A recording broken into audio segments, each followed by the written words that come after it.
अस्सलाम वालेकुम and welcome back to my channel. I hope कि आप सब खैर आफियत के साथ होंगे। अल्लाह का शुक्र, मैं भी ठीक ठाक अल्हम्दुलिल्लाह।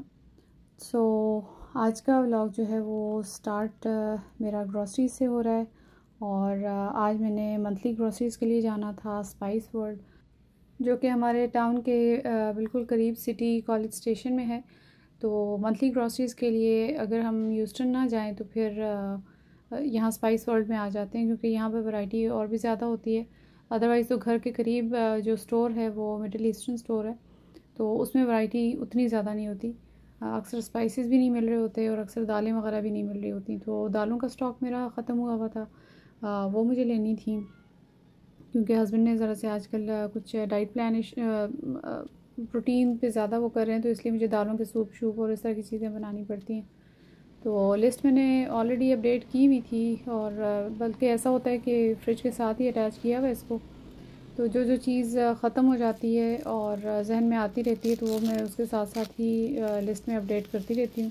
लेकिन स्टिल बाज़ दफ़ा ऐसा भी होता है कि चीज़ें माइंड में नहीं आ रही होती और स्किप हो जाती हैं, फिर बड़ी प्रॉब्लम भी होती है। तो यहाँ पे मैंने कुछ सब्ज़ियाँ मैं देख रही थी, सब्ज़ियों में करेले मुझे अच्छे लगे, तोरी, काली तोरी आई थिंक जो अभी गुज़र के गई है, तो वो फिर मैंने कहा पता नहीं, मुझे तो अच्छी लगती है लेकिन हस्बैंड खाएं या ना खाएं, तो इसलिए मैंने फिर फ़िलहाल तो मैंने स्किप ही कर दी। और फिर बाकी वो चीज़ें जो मेरे घर में मतलब यूज़ से ही फ्रीक्वेंट होती हैं, जैसे ये लड्डू बेसन, ये वाला बेसन जो होता है ये ज़रा सा रफ़ पिसा हुआ होता है, मोटा पिसा हुआ होता है, तो ये अच्छा लगता है मेरे हस्बैंड को। और बच्चियों के लिए मैंने फिर ये पाकिस्तानी जो मैंगो जूस हैं वो मैंने ले लिए थे। आर्टिफिशियल वैसे कम कम ही लेती हूँ, लेकिन ये कि कभी कभार इनको मंचिंग का दिल करता है तो फिर मैं चीज़ें रख लेती हूँ। और बस मंथली ग्रॉसरीज़ थी जो कि मुझे करीब से नहीं मिल रही थी, तो इसलिए स्पाइस वर्ल्ड चले गए। और ये ग्रॉसरीज़ आज एक्चुअली मैं स्टोर में सारी शॉपिंग मैंने अकेले ही मैनेज की थी, साथ साथ मैं वीडियो भी बना रही थी, तो इसलिए मुझे ज़रा सा ना तंगी हो रही थी। तो बस हस्बैंड जो थे असल में उनके पाँव में दर्द वगैरह होता है, डायबिटिक मैंने बताया। तो अल्लाह का शुक्र है कि उनकी टाइप 2 डायबिटीज़ जो है वो रिवर्स तो हुई है, बट उसकी वजह से उनके पाँव में काफ़ी इशू है। तो अब उनकी डाइट को ज़रा सा ध्यान में रखना पड़ता है। और मैंने साथ साथ अक्सर वीडियोज़ में ये भी बताया कि वो फूडी भी हैं, उनको खाना पीना मतलब काफ़ी उनके टेस्ट बर्ड्स माशाल्लाह से स्ट्रॉन्ग है, तो उनको काफ़ी अच्छा लगता है। तो लेकिन ये था कि आहिस्ता आहिस्ता उनको मैं ज़रा सा डाइट की तरफ ले, डाइट भी वो जो मतलब प्रोटीन डाइट हो और प्लांट बेस्ड इस तरह की चीज़ें, जैसे वेजिटेबल ऑयल उसको मैं ज़रा सा कट करना चाह रही हूँ, और ऑलिव ऑयल और ये चीज़ें ऐड ऑन करना चाह रही हूँ। तो अपनी तरफ से कोशिश हो रही है, लेकिन अब अल्लाह का शुक्र है कि हस्बैंड ख़ुद भी विलिंग है। इंसान की अपनी विलिंगनेस ना होना तो फिर वो गोल्स जो होते हैं वो उतने अच्छे से अचीव नहीं होते। तो दालें जो हैं वो शौक़ से खाते हैं और उसका मैं सूप बना के देती हूँ, और आगे अपकमिंग वीडियो में इंशाल्लाह आपके साथ शेयर भी करूँगी कि मैं अपने हस्बैंड को दिन में टाइप 2 डायबिटीज़ के साथ मतलब कौन कौन सी उनकी डाइट में चीज़ें रखी हुई हैं सुबह से लेके यानी रात तक। और यहाँ पर आते ही फिर मैंने अपनी ग्रॉसरीज़ जितनी भी थी वो उसको सेट किया, ऑर्गेनाइज़ किया, क्योंकि ग्रॉसरीज़ को लेकर आना और फिर उसको ऑर्गेनाइज़ करके रखना, मेरा ख़्याल है ऑर्गेनाइज़ करके रखना ज़्यादा चैलेंजिंग हो जाता है कि आप अच्छा, रीफ़िल तो मैंने थोड़ी थोड़ी चीज़ें की थी, जैसे ये चावल हो गए और आटा मैंने करना था, लेकिन बाकी जो स्पाइसेस वगैरह थे जो बॉटल्स में ऑलरेडी फिल्ड थे उनमें तो मैंने नहीं किया। उसके लिए मैंने एक कार्टन रखा हुआ है जो बिल्कुल दरवाजे के साथ आपको नज़र अगर पड़ी होगी स्टार्ट में, तो पेंट्री के बिल्कुल स्टार्ट में, तो यहाँ पर मैंने रखा हुआ होता है जो धनिया, सूखा धनिया, ज़ीरा, इस तरह के एक्स्ट्रा पैकेट्स जो होते हैं तो उनको मैं रख लेती हूँ। और फिर जब बॉटल्स थोड़ी सी खाली होने लगती हैं तो फिर मैं उनको रीफ़िल कर देती हूँ। और इसके अलावा ये कि फिर खाने की तैयारी भी करनी थी कि अभी क्या बनाना है। तो प्लान तो किया हुआ था, प्लान इस तरह से था कि हस्बैंड ने कुछ चीज़ें मंगवाई थी, उनमें फ़िश थी, तो उन्होंने कहा था कि मैं आज फ़िश मैं ख़ुद बनाऊंगा, तो आप दाल बना देना। तो मसूर की जो साबुत मसूर की दाल है वो उनको बहुत पसंद है, तो इस दफ़ा उन्होंने ना तो चावल के साथ ली और ना ही रोटी के साथ, बल्कि उन्होंने मुझे कहा कि मैं इसको एज अ सूप ही लूँगा। तो फिर वो मैंने दाल बना ली थी और फ़िश जो थी वो मुझे भी थॉ करके रखनी थी, ताकि ज़रा सा इसका पानी, इसके पैकेट्स जो हैं वो नरम पड़ेंगे तो फिर उसके बाद इसके पैकेट्स में से निकालूँगी और छन्नी में रख दूँगी, ताकि जो एडिशनल जो इसका पानी निकलता है वो फिर डिस्पोज़ ऑफ करके, ताकि जब तक हस्बैंड के आने का टाइम होगा। असल में ऐसा है कि हम लोग आज सुबह थोड़ा सा का काम जो था वो देर से स्टार्ट हुआ, तो इसलिए फिर वो मुझे सुबह ही ग्रॉसरीज़ वगैरह के लिए लेके चले गए थे। लेकिन फिर दोबारा से उनको मतलब ऑफ़िस जाना था, फिर चले गए थे ऑफ़िस और फिर शाम को जैसे अपने टाइम पे आते हैं। तो फ़िश बनाने में तो इतना ज़्यादा टाइम नहीं लगता, तो इसलिए मैंने इसे थॉ कर लिया और रख लिया। और बस मेरा आज का ये काम जो मेजर था वो ग्रॉसरीज़ करनी थी, जो कि थकाने वाला काम होता है। एक तो आप बार बार डिफरेंट रोज़ में जाते हैं और बाज़ दफ़ा ये होता है कि आपकी लिस्ट में चीज़ें होती हैं, आप वो देख के और वहाँ से बाय कर लेते हैं। बाज़ दफ़ा ऑन द स्पॉट आपको चीज़ें याद आती हैं तो फिर आप बाय कर लेते हो। तो खैर किचन में अल्लाह का शुक्र है सुबह ही साफ़ करके गई थी, क्योंकि वो भी एक लंबा ही काम हो जाता है। तो बल्कि आपका आधे सर का दर्द जो होता है ना वो कम हो जाता है कि आपका किचन आपको नीट और क्लीन मिलता है आप जब घर आते हैं। तो बस फिर साथ साथ दाल यहाँ पे मैंने भिगो के रखी और अपने लिए 1 कप चाय बनाई और फिर बाकी के काम करने थे। बस आज की जो वीडियो है वो और ग्रॉसरीज़ लेकर आना, उनको ऑर्गेनाइज़ करके रखना, उन चीज़ों पे तो बेस्ड थी ही, बट मेनली मैं जो आगे चल के बात करूँगी वो है टाइप 2 डायबिटीज़ और किस तरह से आप अपनी डाइट से इसको रिवर्स भी कर सकते हैं। और साथ में एक्सरसाइज लाइक वॉक वगैरह बहुत ज़रूरी है। बल्कि डाइट पे तो आपको मतलब काम करना ही चाहिए टाइप 2 को रिवर्स करने के लिए, लेकिन जो मेनली काम करती है वो है आपका वॉक करना, हाई फाइबर डाइट लेना काफ़ी हेल्पफुल हो जाता है।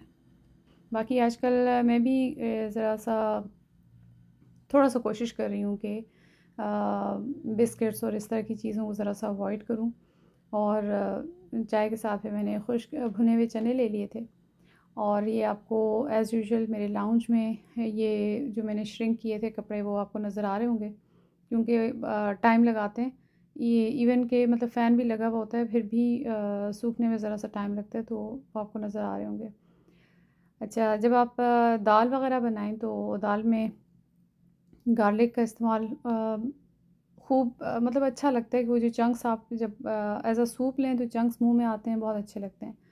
तो मेरे घर में फिर इस चीज़ का इस्तेमाल फिर ज़्यादा ही होता है।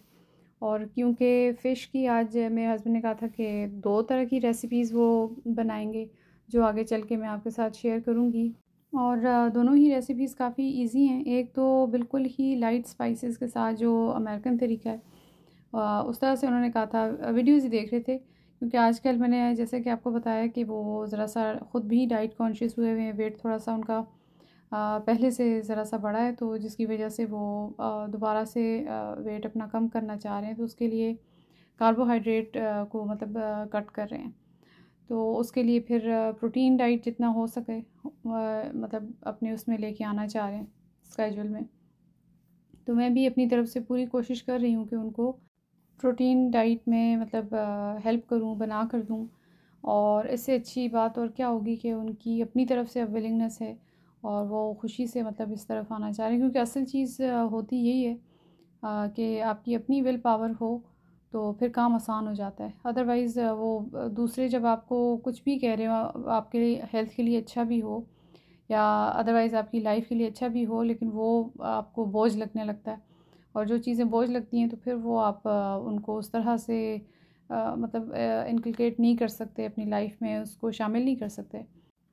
एक्चुअली 2 साल पहले मेरे हस्बैंड का वेट भी बहुत ज़्यादा था और जब डायग्नोज़ हुआ और उनका A1C टेस्ट करवाया गया तो वो 8.6 के करीब था और जो कि बहुत ही अलार्मिंग था। और उसकी वजह से डॉक्टर ने तो फ़ौरन इनको ग्लूकोफेज की हाई डोज़ पे रखा और बाकी भी और भी मेडिसिन वगैरह दी उनको।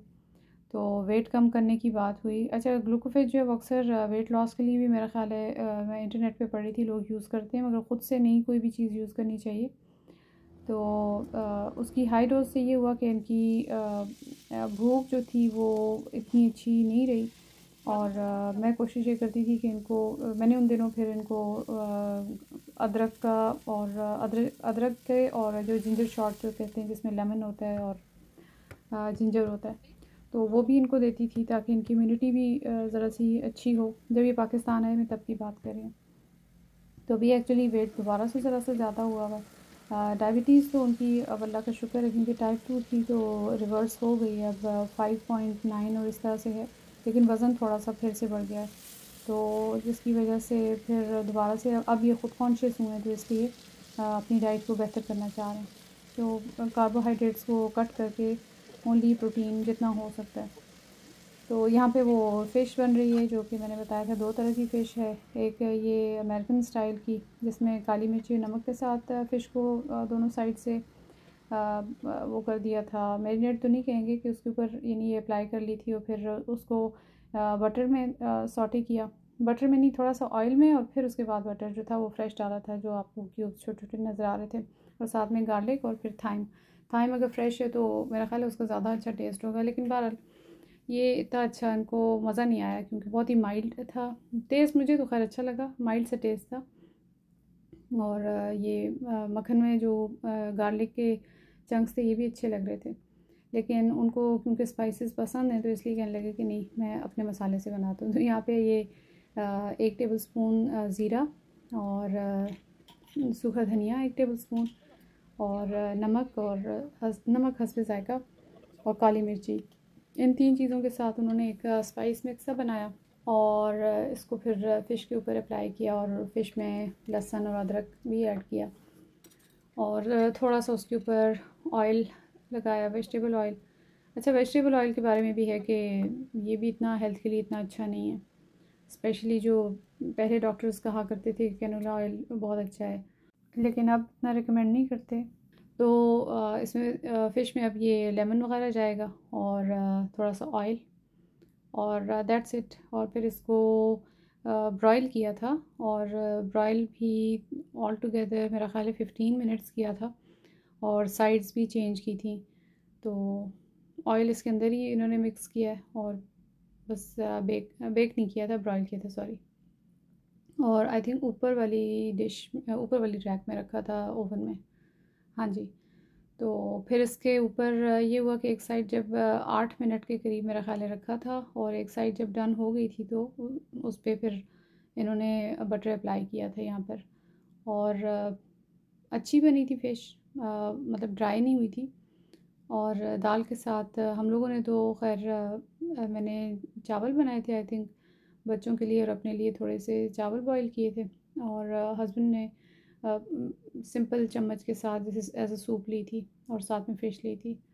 तो दिन में ये होता है कि उनको सैलड वगैरह अक्सर मैंने मेरे पिछले ब्लॉग्स में मैं उनको वैसे भी बना के दिया करती थी।